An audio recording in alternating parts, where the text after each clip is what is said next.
Hi Chaitanya గారు. Hello madam.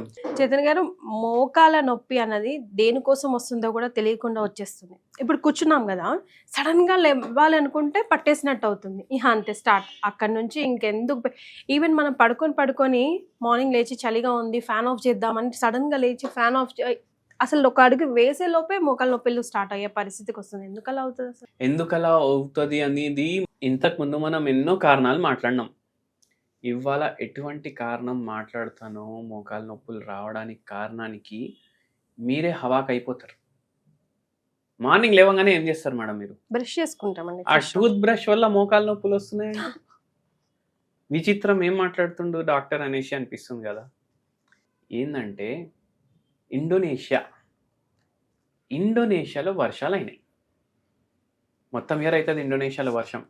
ఎన్నోసార్లు అయితే ఇండోనేషియాలో వర్షం అయితే ఆ వర్ష నీళ్లలో ప్లాస్టిక్ దొరికింది.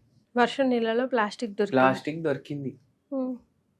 ఏమైతుంది వర్ష నీళ్ళలో ప్లాస్టిక్ దొరికితే? అదే అనిపిస్తుంది. నెక్స్ట్ ఏం చెప్తారో, దొరికితే ఏమైతుంది? అన్ని వర్షాల నీళ్ళు అన్ని అంత ప్లాస్టిక్ ఏం చేస్తుంది? అయితే ఆ వర్ష నీళ్ళల్లో ప్లాస్టిక్ దొరికింది. ఎట్లా శాంపుల్ తీసుకున్నారు, ఎప్పటి నుంచి తీసుకుంటున్నారు, అసలు ఎందుకు తీసుకోవాల్సింది వచ్చిందంటే 2022 సంవత్సరం అయింది కదా. మొన్న 2022 సంవత్సరం అయింది కదా, 2022. అప్పటికెళ్ళి ఇప్పటి వరకు రీసెర్చ్ నడుస్తుంది.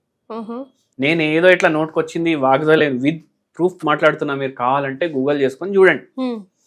ఏమవుతుందంటే ఇండోనేషియాలో 1 స్క్వేర్ మీటర్ అంటే 1 మీటర్ ఇట్లా 1 మీటర్ ఇట్లా మొత్తంది తీస్తే 10 పార్టికల్ ప్లాస్టిక్ దొరుకుతుంది.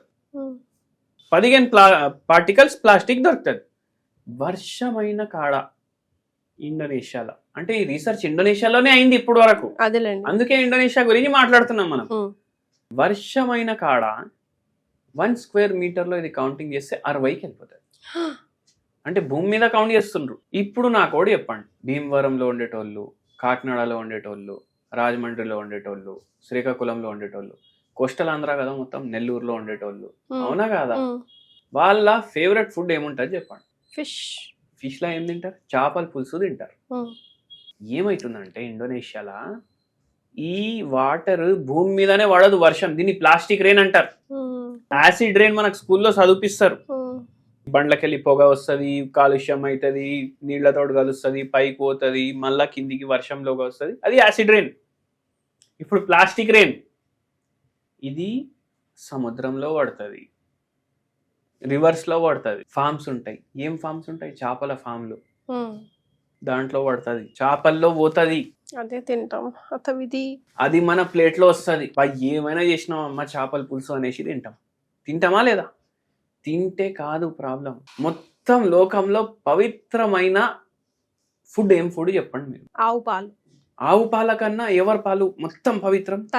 తల్లి పాలు కదా. ఆ తల్లి పాల్లో నుంచి మళ్ళా కొడుకుకో కూతురుకో బిడ్డకి పోతుంది. ఇది కూడా వచ్చింది రీసెర్చ్ లో. అంటే తల్లి పాలకెళ్ళి, అంటే ఒక మనిషి శరీరంలోకి వెళ్ళి పాలు తాగిపిస్తే ఇంకో మనిషికి పోతుంది ప్లాస్టిక్. దీంతో ఏమైతుంది ఉంది కదా, ప్లాస్టిక్ పోతుంది కదా, ఏమైతుంది? 20 గ్రాముల ప్లాస్టిక్ ప్రతి మనిషి తింటుండు నెలకి, మనకు తెలియకుండానే. సరే 20 గ్రాములు తింటుండు. బ్రష్ చేస్తే ఈ బ్రష్ చేస్తే ఆ బ్రిసిల్స్ ఉంటాయి కదా, అవి కూడా ప్లాస్టిక్ తోటి తయారవుతాయి. అవి కూడా ఒక్కొక్కసారి కడుపులో అవుతాయి. మళ్ళీ ఇంతకుముందు ఎందుకు పోతుండే? బ్రష్ చేస్తే ఇంతకుముందు కూడా పోతుండే, మనకు తెలియదు. మళ్ళీ ప్లాస్టిక్ లేనప్పుడు కూడా బ్రష్లు ఉండే కదా, అప్పుడు పంది జుట్టుతోటి బ్రష్ తయారు చేస్తుండే. అది మంచిది. అంటే అది ప్లాస్టిక్ కాదు కదా, అట్లీస్ట్ ప్లాస్టిక్ కాదు అంటారు. అయితే అంత ప్లాస్టిక్ పోయేసరికి ఏమైతుందంటే మోకాలు ఏవైతే ఉంటాయి దాని మీద కూడా మైక్రో ప్లాస్టిక్ డిపాజిట్ అవుతుంది. మోకాల నొప్పులు వస్తాయి ఈజీగా. కాల్షియం తగ్గుతుంది బాడీలో, బొక్క వీక్ అవుతుంది. ఎందుకు? ప్లాస్టిక్ వల్ల. ఇప్పుడు ప్లాస్టిక్ వీకే కదా వజ్రానికంటే, అవునా కదా? మన శరీరం వజ్రం లాంటి శరీరంని మనం ప్లాస్టిక్ బాడీ తయారు చేస్తున్నాం. ఇది కూడా ఒక రీజన్ మోకాల నొప్పులు ఈ కాలంలో పెరగడానికి. ఇంత స్టోరీ ఉంది కదండి. ఇంత స్టోరీ ఉంది. సరే, ఇది ఒక యాంగిల్. మళ్ళా కొందరికి కాళ్ళు లాగడం, చేతులు లాగడం. ఒక పేషెంట్ ఒక్కటంటే చాలా మంది వస్తారు ఇట్లా, కానీ ఈ పేషెంట్ వచ్చిర్రు మన దగ్గర ఏడికెళ్ళి యానం నుంచి, యానం తెలుసు కదా మీకు? యానంకి వెళ్ళి వచ్చి చేతులు లాగుతున్నాయి, నీరసమే ఉంటుంది బాడీ మొత్తం, మోకాలు నొప్పులు ఉన్నాయి, ఆపరేషన్ చేయాలంటారు మోకాలకి. ఆపరేషన్ చేస్తే కూడా కానీ నరాల ప్రాబ్లం ఎట్లా పోతాడు డాక్టర్ అని అడుగుతున్నారు మనకు. సియాటికా ప్రాబ్లం కూడా ఉంది బాయ్, మోకాలకు అయితే ఆపరేషన్ చేపిస్తారు, మోకాల నొప్పి పోతుంది, కానీ సియాటికా నొప్పి ఎట్లా పోతుంది? ఆ ఎంఆర్ఐ చూస్తే అక్కడ కూడా బొక్కల్లో డ్యామేజ్ ఉంది. ఏం తింటారు వీళ్ళందరూ? యానం అంటే కూడా కోస్టల్ కదా, ఫిషెస్ ఫిష్ తింటారు చాలా ఎక్కువ. రొయ్యలు, చేపలు, చెరువులు ఎక్కువ అక్కడ. ఏమైంది ఇట్లా అయితే? అందుకే మీరు చూడండి ఇట్లా పెరుగుతుంది. ఈ మనిషికి మనం మందులు ఇచ్చినాం, ఆపరేషన్ లేకుండా మోకాల నొప్పులు తగ్గించినాం. మళ్ళా ఇది ఓన్లీ మోకాల వరకు ఆగదు, మన బాడీలో టెస్టోస్టిరోన్ అని ఒక హార్మోన్ ఉంటుంది, పిల్లలు పుట్టడానికి ఇది సహకరిస్తుంది. ఈ హార్మోన్, ఈ హార్మోన్ తగ్గుతుంది, అందరిలో పోతుంది, మెన్ మెన్ ఉమెన్ అందరూ, పెద్దలు చిన్నలు అందరిలో పోతుంది. కానీ ఈ హార్మోన్ తగ్గితే ఓన్లీ పిల్లలు పుట్టకపోవడమే కాదు, మొత్తం రోజు నీరసంగా ఉండడం, ఏం పని చేసే చేత నవ్వకపోవడం, చేతులు కాళ్ళు నొప్పి పెట్టడం, చక్కర్లు రావడం, ఇవి కూడా అవుతాయి ఒక టూత్ బ్రష్ వల్ల. ఆ ప్లాస్టిక్ కూడా అవుతుంది కదా మరి. డైలీ అదైతే కంపల్సరీ, రోజులు ఇవ్వగానే ఫస్ట్ రిచువల్ కదా మనం చేసేది, రైట్? సో మనం దీన్ని అయితే అవాయిడ్ చేయాల్సిందే. చేపలు అవాయిడ్ చేసే అవసరం లేదు, ప్లాస్టిక్ వస్తువులు వాడకండి. మరి చిత్ర గారు ఏదైనా హోమ్ రెమెడీ కూడా సజెస్ట్ చేయొచ్చు కదా, ఏదైనా మర్దన చేసే ఆయిల్ కానివ్వండి అట్లా.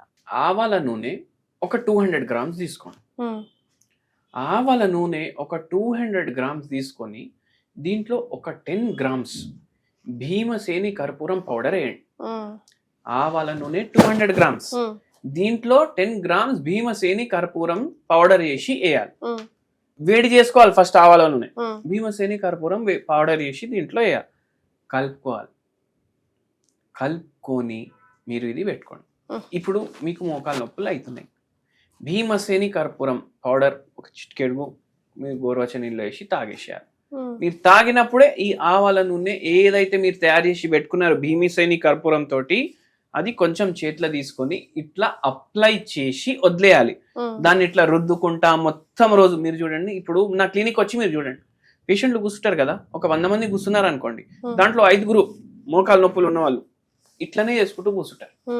ఇట్లా రుద్దొద్దు మోకాల్ని, అప్లై చేసి వదిలేయండి. మందు ఉంది కదా దాంట్లో, అది చేస్తుంది కదా దాని పని. Thank you so much Chetan garu. Thank you madam.